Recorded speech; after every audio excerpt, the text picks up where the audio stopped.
បាទសួស្តីបងប្អូនអរគ្នាមកទស្សនានៅការតមេឃរបស់ខ្ញុំឥឡូវនេះខ្ញុំបានតមេឃពត្រាចំនួនពីរប្រភេទបងប្អូនបាទគឺមួយប្រភេទពត្រាគីឡូមួយប្រភេទទៀតគឺពត្រាក្រហម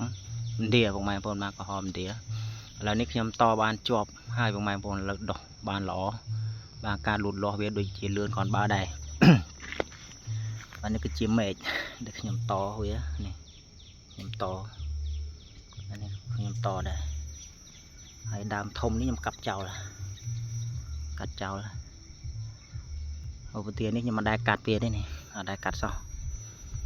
ទៅកាត់ឆ្នាំហ្នឹងទៅកាត់ចោលក៏មុនខ្ញុំតមេឃពទាគីឡូក៏មុនអាពទានេះពទាព្រៃតាបាទក៏មុនខ្ញុំដាំពទាគីឡូតែប៉ុន្តែពទាគីឡូវាអត់ដុះវាដុះដូចជាមានបញ្ហាពទាក្រហមពទាព្រៃវាដុះលឿនអញ្ចឹងទៅវាចង់មានបញ្ហាងាប់ខ្ញុំកាត់ដើមពធាគីឡូនោះយកមកតមកដើមពធាព្រៃហ្នឹងតចុងកាលនោះខ្ញុំតចុងក៏បានដុះមកឥឡូវខ្ញុំកាត់វាមកយកមកតនេះវិញដុះប្រឡូកថ្មីឥឡូវតវាបានជោគជ័យពូជពត្រាពីរហ្នឹងគឺខុសគ្នាពធាក្រហមនិងពធាគីឡូ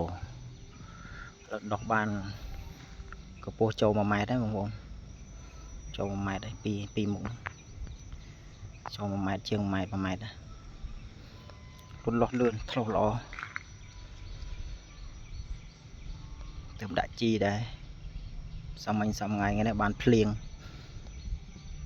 គឺលូតលាស់លឿន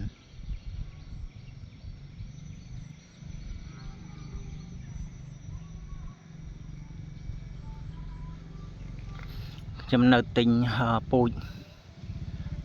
មកប្រភេទទៀតឬក៏ពីរប្រភេទទៀតខ្ញុំចង់បានពូជពត្រាតៃវ៉ាន់ឥឡូវខ្ញុំតាក់តងបងមួយនៅខាងនេះគាត់តាក់តងគាត់បានហើយ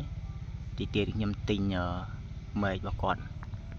បាទខ្ញុំទិញមេឃរបស់គាត់យកមកតបាទសំខាន់គឺខ្ញុំដាំពត្រាខ្ញុំឲ្យបានដុះសិនឲ្យវាដុះធំសិនខ្ញុំដាំពត្រាព្រៃចោលសិនបាទដាំពត្រាព្រៃចោលសិនខ្ញុំធ្វើនេះខ្ញុំធ្វើបែបសន្សំខ្ញុំអត់បង្ខំបាទយើងអត់បង្ខំដោយសារអីគឺបើយើងចំណាយលុយទៅទិញពូជពត្រាគឺវាអស់ច្រើនបាទគឺវាអស់ច្រើនអញ្ចឹងហើយខ្ញុំដាំសន្សំបាទធ្វើ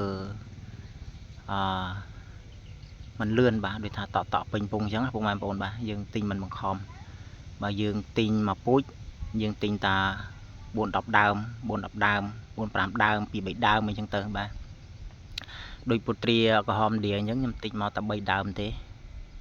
ទិញបានតែ3ដើមទេមកដាំឥឡូវខ្ញុំបានតពូជដុះបានច្រើនពត្រាក្រហមឥណ្ឌាដូចជាពត្រាទឹកឃ្មុំខ្ញុំទិញ10ដើមពត្រា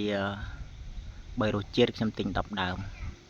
ឥឡូវនេះមានងាប់ខ្លះដុះខ្លះបងប្អូនតែប៉ុន្តែអាណាដុះគឺយើងអាចបានធ្វើពូជបានដែរគាត់ដុះត្រឹសគាត់បានដែរបាទត្រឹសគាត់បានដែរអញ្ចឹងយើងអាចតពូជបានគឺសំខាន់ឲ្យតែដើមពត្រាព្រៃយើងដុះបានល្អសិនទៅបាទដុះបានល្អយើងល្អហើយចាំយើងយកមកតមេឃនៅពេលក្រោយព្រោះការតមេឃសំខាន់គឺដើមពត្រាយើងធំប្រហែលដើមពត្រាយើងធំពត្រាព្រៃយើងធំគឺយើងយកមកតមេឃគឺលូតលាស់លឿនទេបាទលូតលាស់លឿនអត់បញ្ហាទេដូចអានេះយើងមានដើមពត្រាព្រៃយើងធំយើងយកមកតមេឃគឺលឿនមែនតើស្ទុះលឿនបងប្អូនស្ទុះលឿនមែនតើអញ្ចឹងលែងមានបញ្ហាហើយខ្ញុំកំពុងតែដាំហើយពត្រាព្រៃហើយនៅពត្រាតៃវ៉ាន់ទៀតខ្ញុំនឹងទិញពូជពត្រាតៃវ៉ាន់បាទនឹងយកមកតមេឃវាតទៅមុខទៀតអញ្ចឹងខ្ញុំចង់ឲ្យបានពូជច្រើនពូជពត្រាវាមានច្រើនប្រភេទហើយពត្រាប៉មក៏ដូចគ្នាដែរខ្ញុំទិញមកចំនួន 4-5 ដើមដែរពត្រាប៉មទិញយកមកដាំលើដុះលូតលាស់គាត់បានដែរបាទឲ្យតែមានភ្លៀងអញ្ចឹងធ្លាក់តា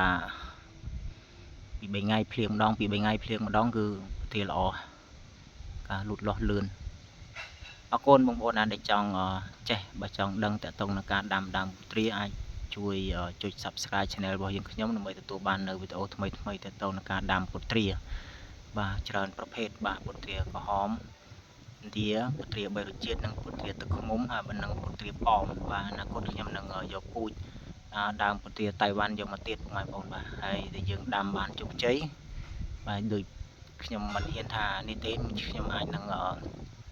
តមេឃចំណាយចែកជូនពុកម៉ែបងប្អូននៅក្នុងស្រុកបាទហ្នឹងហើយយើងមិនចាំនាំចូលទេគឺយើង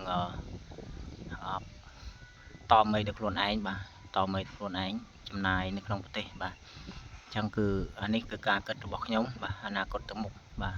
ហើយប្រហែលជាឆ្នាំក្រោយខ្ញុំនឹងដាំដើមពុទ្រាព្រៃពុទ្រាព្រៃគាត់ពុទ្រាព្រៃនឹងឲ្យបានច្រើនបណ្ដុះវា